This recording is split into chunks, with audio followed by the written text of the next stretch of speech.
things I like about being a professional artist is that there isn't really any separation between my career and the rest of my life.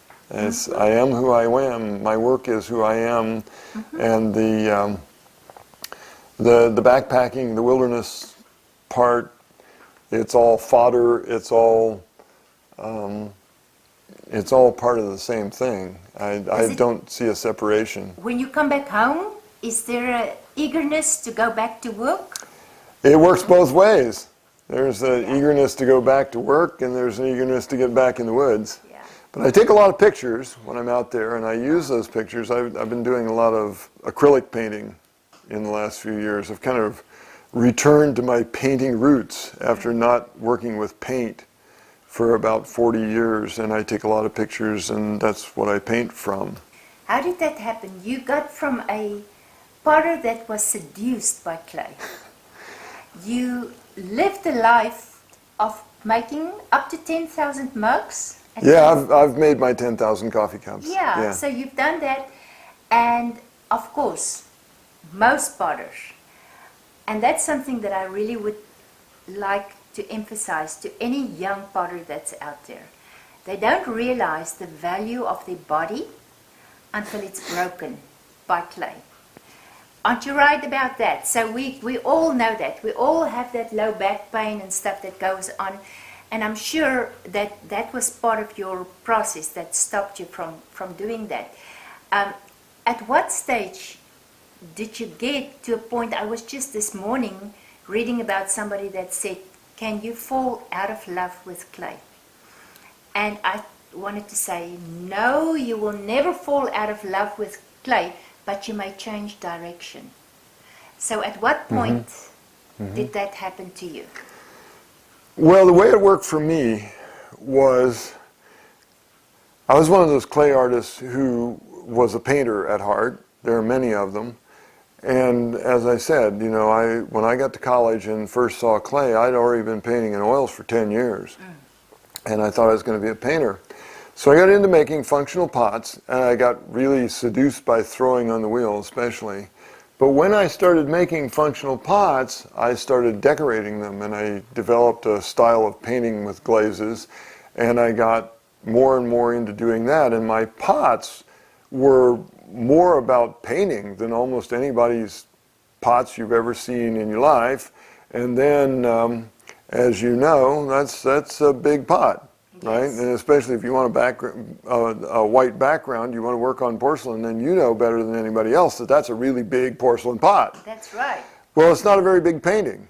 I know. And so, you know, I wanted sofa size, I wanted wall size paintings, and the only way I could think of to do it was tile. So I started making more and more tile, and by this time I had moved out of Pottery Northwest, and I had a rented studio for about 10 years. And I was doing more and more tile, and I was getting a little bit bored with throwing, and my back hurt all the time, my elbows hurt, my wrists hurt, and I found myself hunched over the wheel for 3 weeks or so, and then I would get a bunch of bisque burn, and it's like, oh boy, now I can paint. So in 1986, I got evicted from that little rented studio. They tore the building down. It's a parking lot now. And we sold the house that we had then. We bought a bigger house so that I could work at home. I quit throwing. I quit doing cone tin reduction. I switched to all electric, and that was when I started China painting. And the reason I started China painting was that I thought, if I'm going to make a living making tile, I need to be able to paint anything in any colors, in any style, and I don't want to have to be able to make, I don't want to have to make plain undecorated tile. So that was why I took up China painting, and then that continued that's still continuing. And then in 2008, when the recession hit, the custom tile, the building and remodeling market pretty well died, and I ended up with time on my hands, and I thought, you know, I'm going to go back to painting. I really enjoyed that, and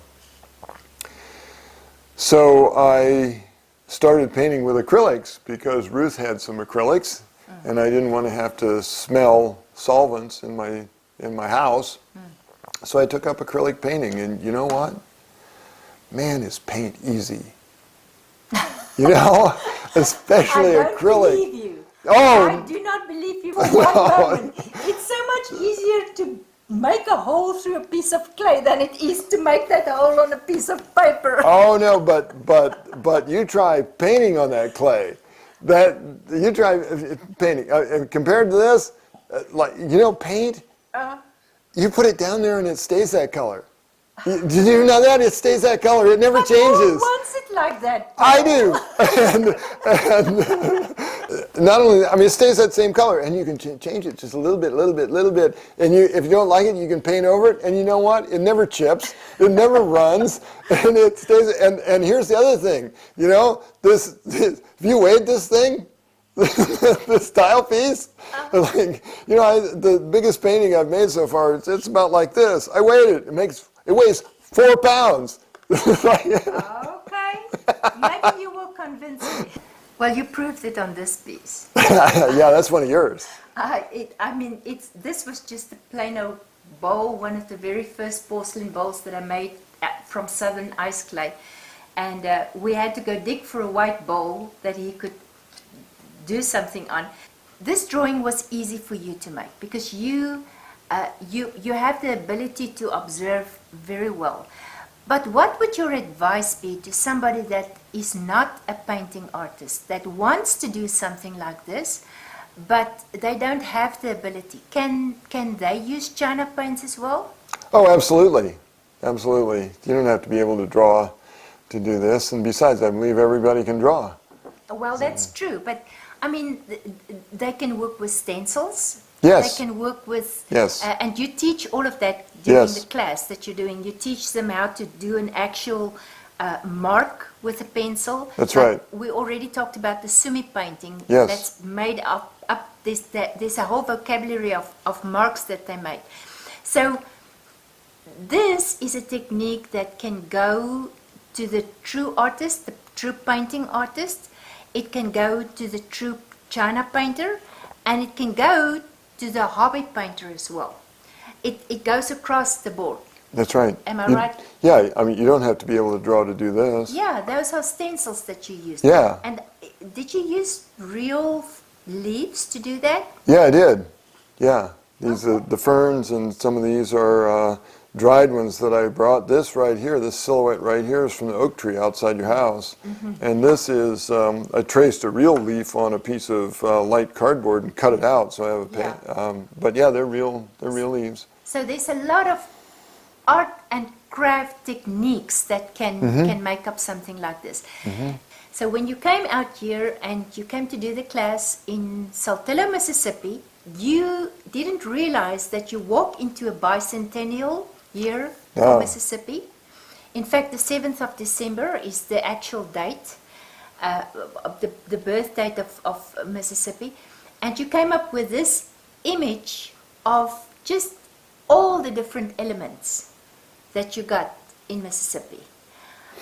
I think it's quite amazing that you did that. And I am so pleased that we had you here at this specific time where you can do this in the state of Mississippi, and that we as South Africans that adopted Mississippi as our home, that we could present this in this area. What made you decide that you're going to have a bird, and what have you on there? Well, you know, you got to paint something. And I sort of designed this image to require me to use a whole bunch of different techniques, but I just started with looking on Google Images for the state bird, the state flower, the state tree, butterfly, animal, fish, and then I got some pictures of those, and I shuffled them around and made up a design that included all of them. So when somebody gives you a project like this, and we've seen many of your kitchen designs, bathroom designs, even in the bottom of a swimming pool. Of course, you do the assignment, what they request from you. That's the first thing. Now you got it finished, and it needs to go either on a wall, or in this case, I will not permanently install it somewhere. I will do it in a way that I can carry it with me if I would ever leave the studio or whatever. How do you go about Do you find a tiler that's doing it for you? Do you work with architects? How do you do that? Well, if it's going to be permanently installed, I don't do installation. When I first started doing this, I installed a few jobs and I had some problems and I didn't have the right tools. And I went along with a tile installer friend of mine one time and watched him, and I decided, you know, that's a whole different profession. And I would rather spend my time doing this. And you know what? It's really hard work. I try not to do that. This is easy. I want to stick to the easy, fun part. I'm sure. You know, this is the fun part. I'd Yeah. rather do the fun part. And so I have business cards from 4 or 5 tile setters that I trust. And if my client is not going to install it themselves, or they're not working with a contractor who has an installer, you know, then I just hand them the business cards. But someone other than me always installs them. Now, if I was going to mount this and so that people could take it with them, and people often want that on a piece this small, so I would then mount this on a piece of tile backer board if it was going to go outside, or masonite if it was going to be inside, and I would put some kind of a hanger on the back of it, and I would grout it, and they'd be able to take it home. Because whatever has happened to this now, it's been burnt into the clay, and it's practical. You can use it. I've also seen you made some smaller ones that people can use separately. Can it take extra heat? Well, I make quite a few trivets. Yes. And yes, you can put hot pots on them. This, as you say, it's perfectly durable and whatnot for behind the stove. About the only limitation is that if you want to put it outside, you just have to be sure that you start with frost-proof tile. Okay, so they need to work closely with the tile maker. Well, you need to know. You got that knowledge. I always use commercial tile, and I fire my images onto commercial tile, and so I always choose an appropriate tile to start with. But this is advice for the person that wants to start doing this too. When they take our online class, and I'm sure you gave them all that information in the videos, and if you did not do that there, you will give it to them in writing in a PDF form or something like that. Sure. So the first thing is they need to get the right kind of a tile. That's right. Or make the right kind of a tile. That's also right. So then what's next? Where do they get the paints from? This, I think, is one of the things that stops clay artists the most from getting into this. They are not going to be able to find China paints at their local ceramic supply store. They're going to have to mail order them, and we're providing them with a list of suppliers.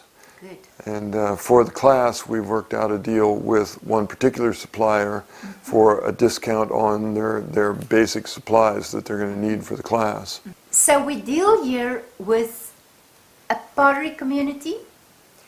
We deal with a China painting community. We deal with decals.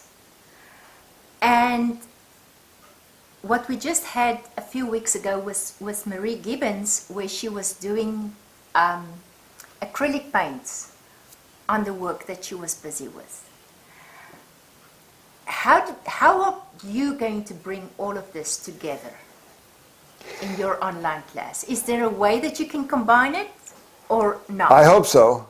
I really hope so. As I've been telling you while I've been here, there are kind of two completely separate worlds here. There's the clay art world and the traditional China paint world, and they're both complete worlds. They both have their schools and their conventions and their magazines and their stars and their teachers, and they have virtually no contact with each other. I'm one of the few people who kind of goes back and forth. One of my aims with doing this class, and one of my aims with writing the book, is to get these two communities together, because whenever I do a workshop that has both in them, each community's reaction to the other is, wow, you can do that? You can, how did you do that? What is that stuff? Where did you get that? And so I'm really hoping that they have tremendous amounts to teach each other. And I'm really hoping that we get both groups in this class and that they benefit from each other. I want to get them together. And I want China painting to become just another thing you learn in ceramic school. There's also the mold making thing, which in some cases you have people that make their molds themselves and then they go on and they create their work. And then you have people that buy their molds because they need a canvas on which they can draw, but they don't want to make the work themselves. Yeah, you're right. There is a separate third group of people who do the mold thing, and they can China paint on the stuff they make in those molds, whether they made the molds themselves. Yeah, and you know, I'd like to see mold making as part of the regular ceramic curriculum too. I'd like to see all three of those worlds come together. Paul's got so much more that he's going to share with you during the online class. I want to encourage everybody out there, even if you are not an artist per se, if you just need to enrich your life, consider taking this class. Paul, thank you so much. It was really, really fun to have you. Oh, it has been really fun. I've really enjoyed it. I've really enjoyed working with both of you. All right, thank you.